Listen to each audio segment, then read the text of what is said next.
This is how you can fix a bigger eyelet. I'm sure there is a tool for bigger eyelet, but the only one I know of, or maybe I have bought, is for the smaller eyelet.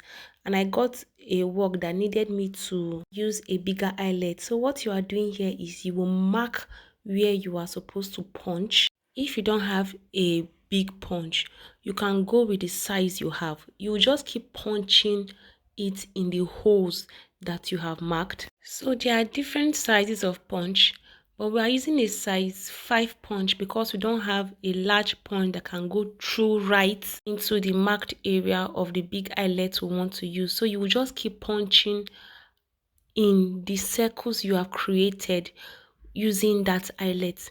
Now after punching, you fix the eyelet, but if the eyelet doesn't go through, it's a sign that you will need to punch more. But if it goes through, then you will go ahead into using the cover. Now this one didn't go through, so we had to go ahead into creating more holes to pave way for that eyelet to go into the hole. You don't need to struggle, just make sure the hole is sufficient enough for the eyelet to go into it. You repeat same process till you have arrived at the result you want. When the hole is large enough for the eyelet to go in, you will not have to struggle.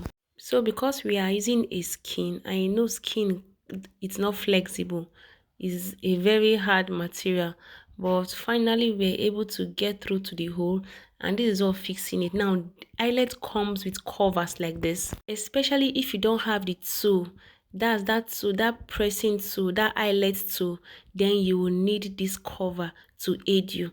Now after you covering it, you will just use your cutter to just slit the edges of the eyelet. You are slitting it bit by bit so that it will give you enough space to be able to fold those slit edges down to the cover that you have placed. Keep slitting it bit by bit till you get to the end.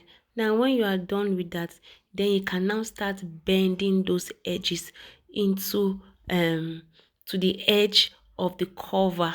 So you can go ahead into using your scissors for this one as seen in the video.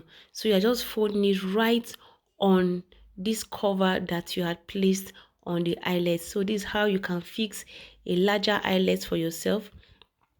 I don't know if there is but I'm sure there's a big eyelet too. I am so sure. It's just that I have not seen it, and the one I have is a small one. After that, you just use your hammer to just hit those edges gently to make sure that there is no any edge, like there is no part showing, because when the customer wears it, you don't want a story whereby the person will be complaining that there are these sharp edges that is making them feel uncomfortable. You don't want that kind of remark. So you just use your hammer to slightly hit those edges and you are done with this work. So this is how you fix a large eyelet. You can get this eyelet at a shoemaking store and a tailoring shop as well. Tailors make use of it too. Thanks for watching. See you in my next class.